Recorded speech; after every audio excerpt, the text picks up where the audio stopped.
Thank you very much. It's an honor to be here. We're seeing the beginning of a very powerful and important plant, and anybody that followed my campaign, I would always talk about Apple, that I want to see Apple building plants in the United States. And that's what's happening, and having Tim Cook is somebody that I greatly respect, a great leader, a great businessman, and it's a very special day. For me, this is a very special day. Our country is doing well, probably better than ever before, certainly from the standpoint of the economy. And we're in a state that I love, Texas, and Tim has a couple of things to say, not only about this incredible product that is made right here, very, very unique product, but also about their expansion from this point forward. We've already done it up to here, but from this point forward, and the nice part here is you have to worry about tariffs, because when you build in the United States, you don't have to worry about tariffs. It sort of helps people make a decision to come in. But he's a very special person as far as this country is concerned, because of the great job potential and the great job that he's done.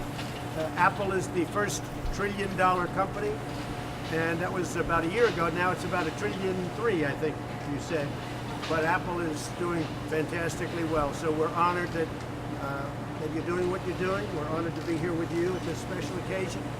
And we'll be back. We'll be back. Thank you. Thank you.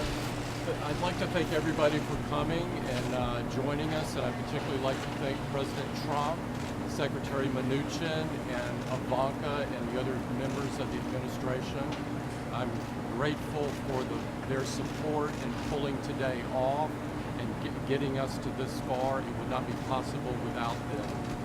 What you're seeing here, the product, the Mac Pro, is 15,000 times more powerful than the original Mac, and it can perform 56 trillion tasks per second. That's 56 trillion tasks per second. It's absolutely blow away.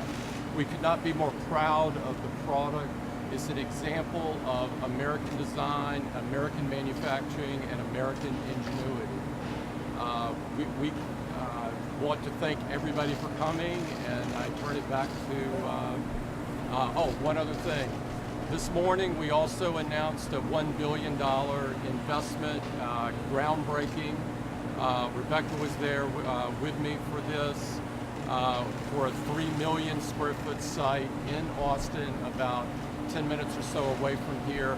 So we view Austin as a very key place for the future of our company. It's the second largest site in the world for us, next to our home base in Cupertino. So I'm hoping for obviously more investments to come. Thank you very much. So Tim was saying just a little while ago he's starting this massive new development also in Texas, Austin. But he's also said something to me about the American economy, because he said, you know, all over the world. I would say there's probably nobody that's more over the world than Apple. And what would you say about our economy compared to everybody else? I think we have the strongest economy in the world. Strongest in the world. Congressman, please come over. Two of our great congressmen. And it's great to have you. I just see you in the audience here. Thank you, Mr. President. Thank you, Mr. President. So if anyone has any questions, go ahead. Steve, go ahead. Thanks of Ambassador Sondland's testimony this morning. Well, I think it was fantastic. I think they have to end it now. He said there was no quid pro quo. The president did absolutely nothing wrong. You look at it, I guess you've seen me. I took down exactly what he said. He called and he said, he asked me what should he do? I said, I want nothing. Then I repeated it. I want nothing. I want no quid pro quo. Tell the president, as you know, of Ukraine, to do the right thing. And then he finished off, he said, this is the final word from the President of the United States. So what did the president want? I want nothing. Okay? I want nothing. And let me tell you, it's a hoax, it's a disgrace, it's an embarrassment to our country. Nancy Pelosi has done a terrible job as Speaker. There's never been a Speaker that's done so little. And she's totally incompetent. And Shifty Schiff, he stands up and he tells lies all day long. And even with that, So we have no due process. We can't have anything. And yet, not only did we win today, it's over. And some of the fair press, of which there isn't too much, said this thing is over. So the President of the United States told this guy who's the question I ask, and it's the same question that a number of the congressmen have asked, why didn't he put this statement into his opening remarks? It's the most important statement there are. For this country, for our country to be playing this, we're opening up massive Apple plants. We have the greatest economy in the world.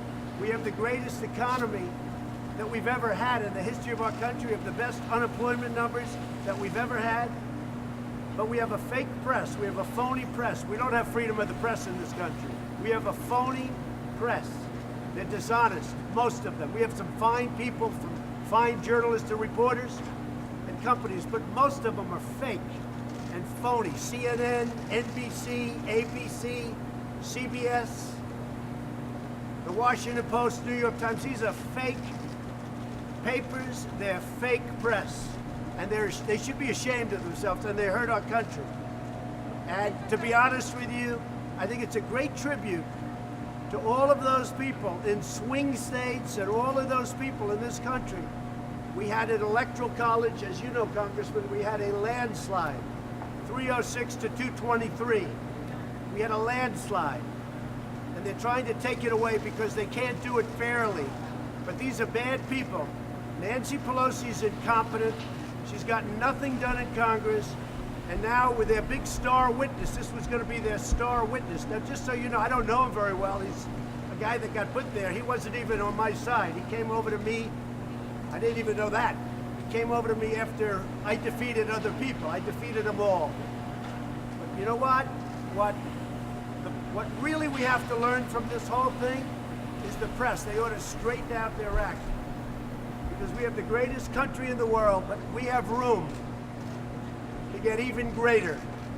But with a fake press, with the media the way it is, they should be ashamed of themselves. Mr. President, have you considered taking any action against the whistleblower? The whistleblower's not a whistleblower, he's a fake. Would you And fire everybody him? knows, excuse me, everybody knows who the whistleblower is. And the whistleblower is a political operative. These gentlemen know it, he's a political operative. And frankly, the IG should have never brought this, because if he would have compared what the whistleblower said, if he would have compared it to what I said in the conversation, two conversations really, but to what I said in the conversation with the president, who I think is a terrific person of Ukraine, he would have said, well, wait a minute, the whistleblower said this. And that wasn't the conversation, because we have the transcribed conversation. And also, Shifty Schiff, he's a dishonest, he's a corrupt politician. When he imitated or tried to copy my conversation, he didn't copy it. He made up a conversation, went before Congress, and made up a phony conversation, just like he does every time he talks. He's a phony. He's a very dishonest, very corrupt politician. So instead of, and look, the big upset, as you folks know, was when I released the transcript. Because I don't like doing that, because you have to keep this very, very classified and confidential when you're speaking to heads of state. But I released it because Schiff and the whistleblower made up a phony deal. And I'll tell you what, you ought to be ashamed of yourself. The press should be ashamed, and they ought to end the witch hunt right now. Would you take some kind of action against this? I didn't say that. He's already done the right thing, because the president, if you look, of Ukraine and his spokesman, the foreign minister, they put out there was no pressure whatsoever, none whatsoever. And you knew that very well. But you're fake news, and you should be ashamed of yourselves, and you should change, because it's a very bad thing for our country. Mr. President, you can sign the Hong Kong bill. Great, to investigate the Biden. The Bidens is a whole different story. When you talk about corruption, when you have a guy that made no money, his father becomes vice president, and all of a sudden he's getting millions and millions of dollars from Ukraine, from China, from all of these countries. You just see two of them. This guy made nothing. He got thrown out of the Navy.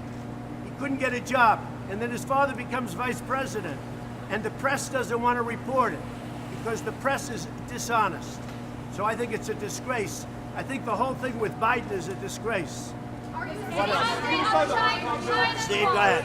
China Go ahead. law? Should Apple be exempt from China's tariffs? Well, we're looking at that, and you know, the problem we have is you have Samsung. It's a great company, but it's a competitor of Apple, and it's not fair if, because we have a trade deal with Korea, we made a great trade deal with South Korea, but we have to treat Apple on a somewhat similar basis as we treat Samsung.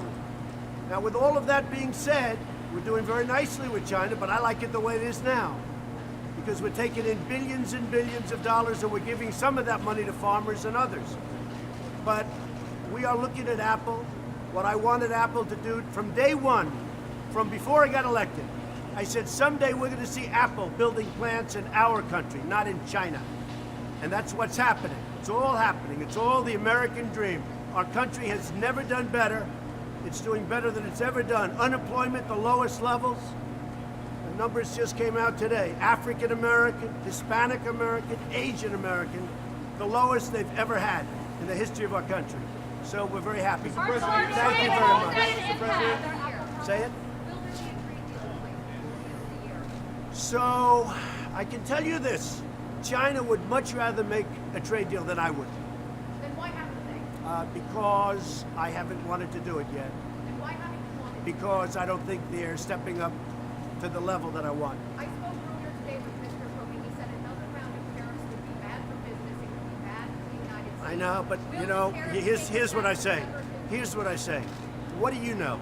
I put in tariffs. Everyone said, "Oh, gee, you're taking in billions, hundreds of billions of dollars. We will be taking in."